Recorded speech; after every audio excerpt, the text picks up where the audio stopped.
What is good everyone, my name's Ramal, welcome to my channel, and this is my long-term review of the iPhone 12 Pro. So yeah, let's get right into it.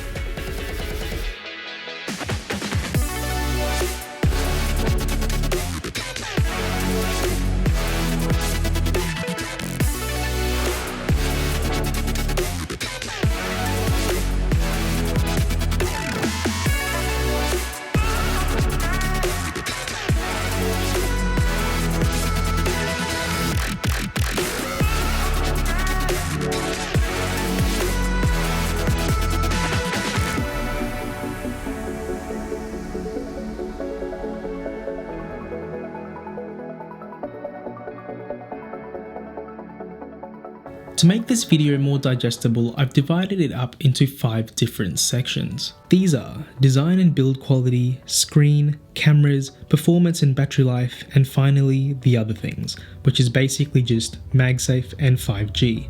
However, before I continue any further, I'd like to give a huge shout out to my friend Yath for helping me capture most of the B-roll shots for this video, because without his help, most of this video would just be me talking to the camera, which is admittedly a little bit boring. So yeah, special thanks to him.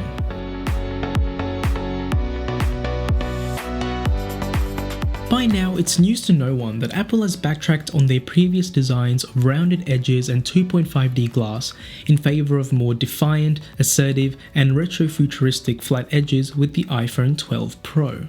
Gone are the days of phones that easily slip out of your hand, and in are the days of old, but in a good way. When I first got a grip on the 12 Pro, I couldn't help but compare it to the iPhone 5S, my first ever iPhone. To be completely transparent, the 12 Pro does slightly dig into my hand, but not in a way that makes it uncomfortable for extended periods of time. The flat, contourless profile of the 12 Pro keeps it nested in my palm, and quite honestly, makes me feel okay about not needing a case. However, that would definitely remain the case, pun intended, if it wasn't for the fingerprints. There's no denying that the stainless steel rails on the 12 Pro exude a level of class and opulence that few other phones can lay claim to. But that doesn't stop me from wanting to cover it up, as the sight of my fingerprints on what is otherwise a beautiful phone really puts a dent in the whole perceived premiumness of the 12 Pro. Unfortunately, that also means that I'm covering up the Pacific Blue frosted glass back that is exclusive to the Pro models of Apple's iPhone 12 lineup. But I guess that's the price I'm willing to pay for wanting a heftier and more substantial iPhone, crafted out of more premium materials. The 6.1-inch Super Retina XDR display is a dumb name for the screen on the iPhone 12 Pro, but I can forgive the awful nomenclature for how good the screen actually is. But of course, the first thing that Apple haters are going to point out is the notch, which hasn't seen a size reduction since its debut on the iPhone 10. Here's my hot take. I personally don't give a rat's ass about the notch because it does serve the purpose of keeping the camera array and Face ID sensors in one tidy location. Now, would I like the notch gone? Of course I would. But the notch is a stopgap, just like punch-hole camera setups on competing Android handsets, until we can reach a future of commercially viable all-screen smartphones. In the meantime, the notch is here to stay, and I for one don't see it as a negative point of the iPhone experience, as it doesn't actually impact my usage of the iPhone in any meaningful way. In terms of the screen itself, I have nothing bad to say about the quality of the panel, both in terms of sharpness and color reproduction. It has a peak brightness of 800 nits when viewing standard dynamic range content and 1200 nits when viewing HDR content, which is pretty impressive. Suffice it to say, the 12 Pro is plenty visible outdoors, and watching videos and movies in HDR is a breathtaking experience, especially if you're coming from a non-OLED iPhone, which was definitely the case for me. Coming from my outgoing iPhone XR, the lifelike contrast ratio of the OLED panel with its inky blacks and almost blinding whites really showcases the 2,000,000:1 contrast ratio of the screen on the iPhone 12 Pro. My first time experiencing HDR content on the 12 Pro was when I filmed a quick test video in Dolby Vision, and I was thoroughly impressed by how much dynamic range the screen was able to show me. However, as much as I love the screen on the 12 Pro, there's one thing Apple could have added to really elevate the display experience on the 12 Pro, and of course I'm talking about 120Hz. The lack of 120Hz or even 90Hz on the 12 Pro really did sting a bit, especially when Apple didn't make any mention of ProMotion in their launch event of the iPhone 12 lineup. Now I get why Apple didn't include it in the 12 Pro from a battery life standpoint, and in all fairness to Apple, there were leaks of internal testing of 120Hz panels in the development process of the 12 Pro. However, any plans of actually including the screen tech for the iPhone seemingly fell through after Samsung's inability to supply enough LTPO displays to meet the demand of the iPhone 12 lineup. Now, to be clear, the lack of 120Hz on the 12 Pro doesn't exactly detract from the iPhone experience, considering that iPhones have technically never had high refresh rate displays in the past. That being said, after experiencing ProMotion on the iPad Pro, the lack of that same fluid interactivity on the iPhone 12 Pro seems like a piece of the puzzle is missing from this year's high-end iPhone. That feeling isn't made any easier by the fact that smartphone users from the Green Bubble gang are able to enjoy high refresh rate displays on their phones, but I guess we'll have to wait and see what Apple decides to do for their 2021 iPhone lineup. There's rarely anything to complain about when it comes to iPhones and their cameras, and that remains true for the iPhone 12 Pro. The combination of wide, ultra-wide and telephoto lenses is always nice to have on you at all times, for both practical and creative purposes. The wide lens on the 12 Pro has an improved aperture of f1.6, making it better for low light shooting conditions, and along with night mode, which is now also supported on the ultra-wide lens, low light photography is made that little bit easier. Apart from talking about the aperture of the wide lens, I'm not going to dwell too much on the optics of the lenses on the 12 Pro. Frankly, for use cases in the day-to-day and even some semi-professional endeavours, the photos that come out of the camera setup hardly fail to impress in both sharpness and dynamic range.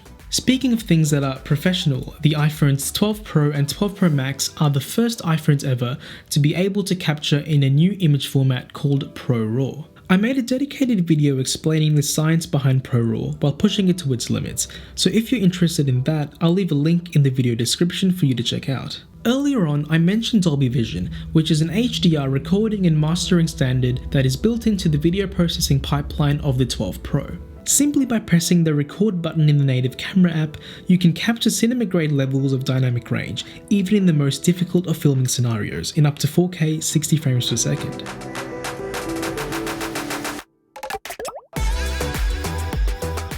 Alright, so this is a test of the rear-facing wide-angle camera on the iPhone 12 Pro. So how does it all look in Dolby Vision, and also how does the mic sound? Granted, there is a lot of background noise in terms of cars, planes and wind, but yeah, let me know in the comments how everything looks and sounds. And this is a test of the front-facing camera filming in Dolby Vision, and again, both of these clips were filmed in 4K. And yeah, how does the mic sound, again with all of the background noise? So yeah, comments are open down below for your thoughts and opinions. Unfortunately, I'm unable to show you the magic of Dolby Vision in its HDR glory because YouTube's processing of HDR is somewhat brutal if you're watching this on a display that isn't compatible with HDR, but believe me when I say that once you start shooting in Dolby Vision, you really don't want to go back. It's really that good, and it's kind of a game changer for even everyday shooting scenarios on the 12 Pro. It's important to mention that Dolby Vision comes turned on by default on any iPhone 12 model, and can lead to issues if you're trying to share your videos with people whose devices don't support HDR or Dolby Vision, or with platforms that don't facilitate Dolby Vision uploads. Apple tries to get around this by reprocessing any Dolby Vision clips into a standard color space if you're trying to share them, but the results tend to look worse than if you had already just recorded the video in a standard dynamic range. However, you can easily turn off Dolby Vision recording in the settings app, and that is definitely my recommendation if you're planning on sharing your videos. Alright, so I've said plenty of good things about the camera setup on the 12 Pro, but I do have one gripe, and it isn't the lack of a 50x zoom or a 108 megapixel sensor, which is overkill for a phone, but it's the fact that Apple decided to leave the best camera setup for the iPhone 12 Pro Max. I can't really justify why Apple made the new larger and more stabilized wide-angle sensor an exclusive feature for the 12 Pro Max, other than to make it a selling point for the significantly larger phone. The way I see it, Apple is treating the iPhones 12 Pro and 12 Pro Max as two entirely different smartphones altogether with different feature sets, and not just a smaller and bigger version of the same phone. From my end, it seems like Apple is somewhat audaciously leaving behind those of us who want a smaller phone but with more pro-grade features. But yeah, what do you think about all of this? Hit me up in the comments below with your thoughts and opinions, because I'd really love to hear what you guys have to say.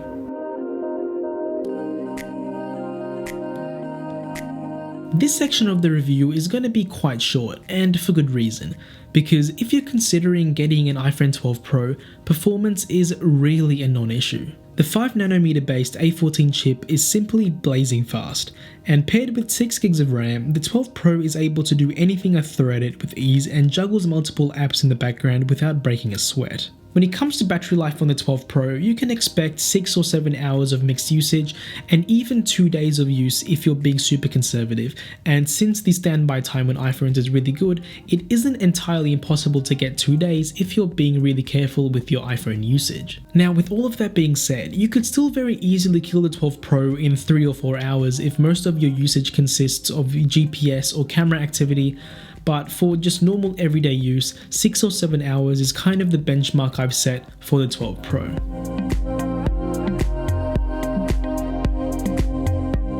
However, when you need to charge the 12 Pro, MagSafe is the hot new way to make it happen. And when I say hot, I mean that in the literal sense, because just like any Qi wireless charger, MagSafe really heats up your iPhone, both the front and the back. And even though the MagSafe charger is rated at 15 watts on the 12 Pro, that speed is only ever applicable at the beginning of a charging cycle, because as soon as the heat begins to climb, charging speeds just go way down. Look, MagSafe is fine, and it's quite handy with the aligning magnets, especially if you stick the charging puck to your desk or bedside table. However, in many ways it isn't that much more convenient than just using a lightning cable, and if you don't think you need a MagSafe charger, I really don't think you'd be missing out on much if you decided to skip it. Also, the non-detachable USB-C cable makes things more difficult than need be, and hopefully Apple introduces a detachable version of the MagSafe puck. This would really be a necessity if Apple was planning on releasing a portless iPhone in the future, but only time will tell. Either way, USB-C seems to be the one port Apple is transitioning all of their devices to except for the iPhone, but that's a different matter entirely. Regarding 5G, I have no idea what it's like on the 12 Pro. My cellular plan doesn't even support 5G, and even if it did, since I live in Australia, we'd only have sub-6 5G and not the faster millimeter wave 5G, which is only reserved for iPhone 12 models sold in the United States. Sub-6 5G isn't really that much of a leap over 4G LTE to begin with, so unless you live in a millimeter wave 5G hotspot, I don't think that 5G is really a good deciding factor for a smartphone purchase for the next couple of years, because 5G infrastructure is still going to take a lot of time to roll out in a wide variety of regions. And that's the end of my iPhone 12 Pro long-term review, and I hope you guys really enjoyed this video because it took me a ton of time to make.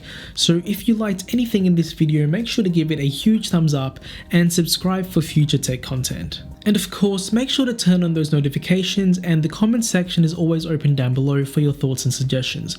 But yeah, my name's Ramal, thank you so much for watching, stay safe out there, and I'll catch you in the next one.